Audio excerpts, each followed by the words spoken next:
Okay, so ready to dive in. Absolutely. Let's do it. Today, we're tackling something that's, well, kind of the backbone of how America functions. You got it. Article 3 of the Constitution. Big one. Yeah, the judiciary, the courts. Huge. It's where the rubber meets the road, when it comes to like actually applying the law. Right, because you can have all these laws written down, but... But someone's got to interpret them. Exactly. Someone's got to decide what they mean in practice. And that's where the courts come in. Yeah.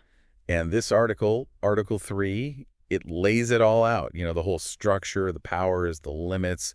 It's fascinating and honestly a little intimidating. Oh, for sure. There's a lot packed in there. Yeah, and today we're going to try to unpack it, make sense of it. We'll break it down piece by piece, make it digestible, so to speak. Exactly. So anyone listening, if you've ever wondered like how the Supreme Court works or what the heck a federal judge actually does or, what actually is treason, yeah, stay tuned because we're about to go deep dive into Article 3. All right. So starting right at the top with Section 1, this is where, they set the stage.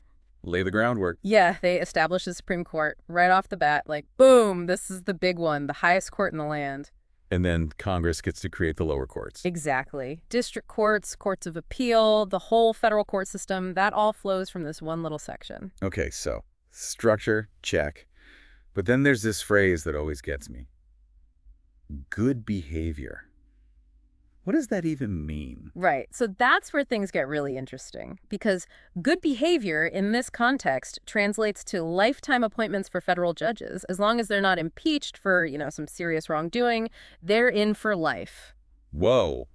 For life. That's a long time. What was the thinking behind that? Like, why give them so much job security? Well, the framers, the folks who wrote the Constitution, they were really worried about the courts being influenced by politics.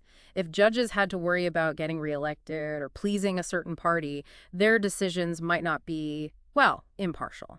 Makes sense. So they wanted judges who could make tough calls, even if those calls were unpopular, without fear of losing their jobs. Exactly. They wanted the judiciary to be a separate, independent branch of government, not swayed by the whims of the public or the pressures of politicians.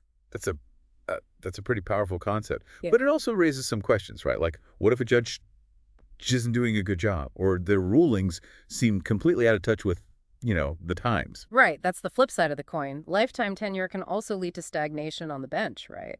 If a judge is in for life, there's less incentive to, keep up with evolving social norms or legal interpretations. Yeah, it's a tough balance to strike. Independence versus accountability. Something to think about. But okay, let's move on to Section 2. This is where things get even more concrete. This is where they lay out what kinds of cases the federal courts can actually hear. And it's a pretty specific list. Cases involving federal law, obviously. Disputes between states, cases involving ambassadors or other representatives of foreign countries, admiralty and maritime law. Hold on. Admiralty law. What's that? What? Like pirates and stuff? Oh, well, not quite pirates anymore. Think more like, shipping disputes, accidents at sea, things like that. Anything that happens on navigable waters. Okay, that makes more sense. So this isn't just some abstract legal theory. This is about real-life conflicts playing out in courtrooms all over the country. Exactly. And it's important to note the federal courts don't have unlimited power. They can only hear cases that fall under their specific jurisdiction, as laid out in Article 3. Right. And speaking of jurisdiction, there are two types mentioned, original and appellate. What's the difference? Okay, so original jurisdiction means the Supreme Court gets to hear the case first. This is pretty rare. It only applies in a handful of situations, mainly when a state is a party to the lawsuit. Got it. So most cases the Supreme Court hears, they've already been heard by a lower court, and the Supreme Court is just reviewing the decision, right? Right, that's appellate jurisdiction. They're not retrying the case. They're just making sure the law was applied correctly, that no one's rights were violated, that sort of thing. Okay, that clarifies things. Now, on to the part that always makes me wonder, like, how did the framers think of everything? Let me guess. Section 3. Treason? Bingo.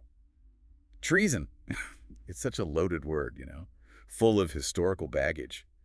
And the Constitution actually defines it very specifically. They did. And I think that's really important because they drew a clear line between, simply disagreeing with the government and actually betraying your country. Right. It's not enough to just be like, oh, I think the president is doing a bad job. That's not treason. Nope.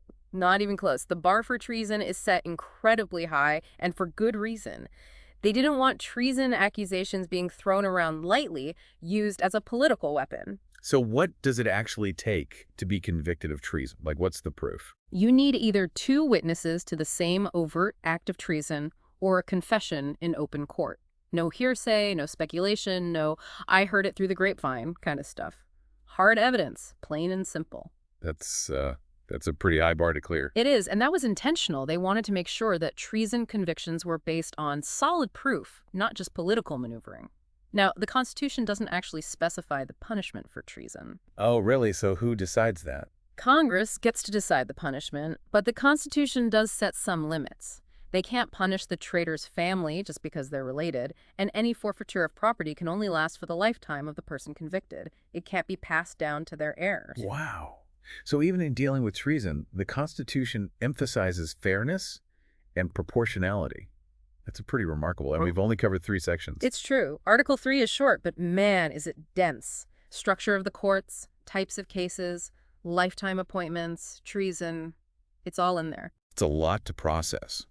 But, when you step back and look at the big picture, what strikes me is how much emphasis the framers put on balance. Balance. Yeah, like the courts are given immense power, right? But there are also all these safeguards in place to prevent that power from being abused. Checks and balances, right. That's the key to the whole system. No one branch gets too much power. They all keep each other in check. Exactly. And Article 3, with its careful structure and limitations, it's a crucial part of that balance. Couldn't agree more. So for everyone listening, as you go about your day, as you encounter news stories about court cases or debates about judges, I want you to keep Article 3 in mind.